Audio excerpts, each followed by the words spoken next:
He's a cute little baby panther.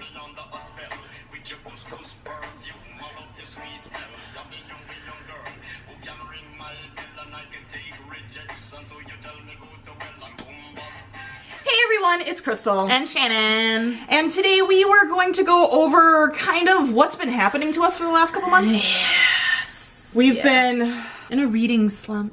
Well, yeah. I mean, for the last couple months, it's not that and things and we haven't wanted to read. I've been busy. Yeah, you've been busy. You have that excuse. Me, it's I haven't found anything that really draws my attention. And so even just the other day, I posted on Facebook, and I'm like, hey, everybody. So even avid readers like me get into slumps. What do you do to get out of it? Right. We got a few good responses. General question. Ask the audience. I figured that we'd go over a little bit about what we've been doing and how to get over a reading slump. Yes. So with me, I only read 2 books for February. That's very low for her. That's very low for me, because on average I read 7. I actually started feeling guilty a bit about my lack of reading. Yeah. Just because I am such an avid reader. Well, and I have so too, because I much. feel responsible to have things read for this channel. For the channel. I'm like, oh shit, I really need to try and keep up with Crystal. And this is not gonna happen. Well, first off, it's not realistic. But in any way, second, I mean, I want to read to enjoy reading. And I was getting to a point where I was just, everything I was picking up was not talking to me. Not talking to me, not talking to me. Yeah. Even if they were like the second book in a series and I loved the first book. I just couldn't get into it. So I took a little hiatus, and then I felt super guilty because this is the first year that on Goodreads I actually said that I'm shooting for reading 100 books this year. You have a long ass time. I feel like I wasted 2 months in my head trying to keep up with this goal part. Was like, you're not doing it. You've wasted 2 months, which means you need to make these books up someplace. $8 a month is 96 books. This is our math part speaking, and that's not even 100 books. That's so you would fail if you read 8 books a month. So, I had a little fight with myself. I came to the understanding again, as everybody should and everybody does, that it's more important that you actually enjoy reading, or else it feels like you're back in school. For me, what my whole slump was because, like, I graduated college. I moved back from states. She moved states. Yeah, so I moved from Wisconsin back to Minnesota. We are so low staffed at my job that we're working at almost like half staff. So I've been working practically every day in retail. So, and it's like you come home from retail and all you don't want to think. You don't want to do anything. You don't want to talk to people. You don't want to. I come home, I crawl in bed, and I maybe watch TV if I don't fall asleep. So it's been rough. And like I've been trying to get through, another big part of my slump is like I've been trying to get through one big book. For me, a bigger book, like Outlander, is pretty long. It is. And the fact that like I've been watching it at the same time too, it's been really hard to like keep reading through it because I just feel like it's never gonna end. Like it just keeps going. Yeah, it's about still enjoying it, and like we want to make sure that it doesn't feel like schoolwork, because that was the hardest thing in school is when you were given reading assignments that you had to read. And I'm an avid reader. I'm an avid reader. I love to read, but as soon as you tell me I have to do it, I BS'd God Animal Farm? How much I have no idea. Lord of the Flies? I hardly even know The Giver.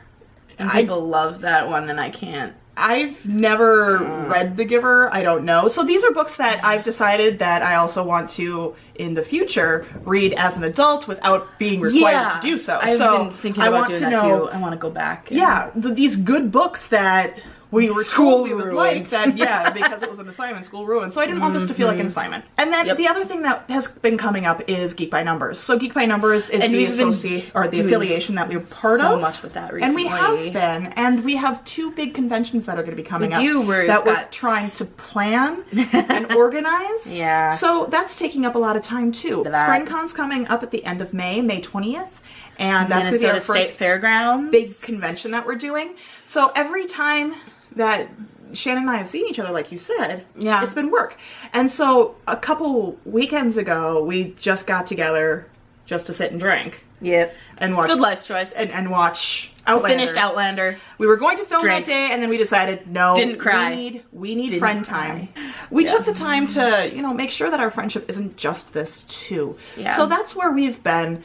That's what's been going on with our reading, why we haven't had as many videos. But in the same point, we want to get back into reading. And one way that I all of a sudden found to do that was getting into nonfiction. And that is an avenue that I really haven't tried outside of religious texts. And I haven't read any nonfiction, I think, in well over a decade that wasn't, some sort of religious Whereas I'm like maybe 2 documentation. years. It's been maybe 2 years since I read a nonfiction. But I was... Every 2 years I at least read one. Scrolling through the library, most popular and filters available now, and I ran across Troublemaker by Leah Remini, which is her life story and her growing up in the Church of Scientology and then her eventually leaving. And because it had that little religious kick, and I know a little bit about Scientology, and I've also seen... her television specials, I was like, okay, so let's actually read you the wanted book. to know a little more about, know another point of view is a big, for me, that's one of the reasons I read nonfiction, is because I want to know someone else's point of view on something that happened, or, know the stories that I'm not being told. Yes. And that definitely got me out of the slump, because I read that in less than 24 hours. That 600-page book, gone. It was mine, and I felt like I was back, but...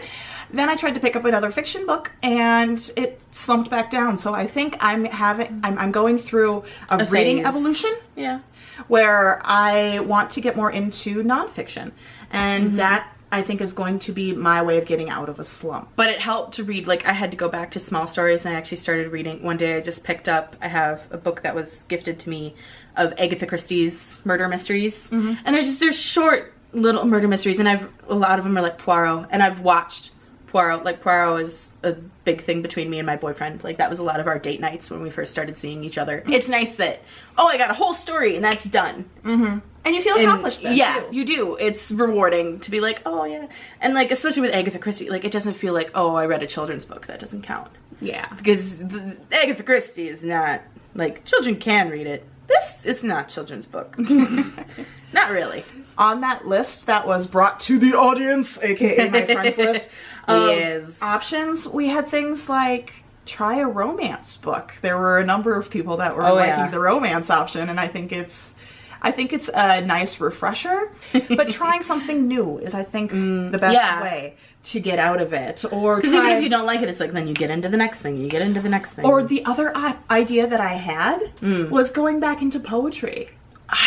And I want to get back into poetry. I love poetry. And here's my thing about it is I want to own a copy of Where the Sidewalk Ends. I was gonna say Shel Silverstein. I need Shel Silverstein back in my life. Yes. Because I fucking love Shel Silverstein. Poetry that makes you excited. And as far as reading slumps go, you're allowed.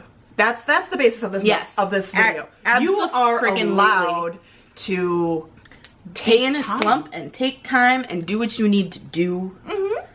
Not feel guilty about it. Yeah, no. Allow yourself to enjoy reading and not just read because you feel you need to, because you feel like you've promised. This isn't school anymore. No, honey, I'm not in school. No. I'm not anymore either. Hi. Yay. So excited.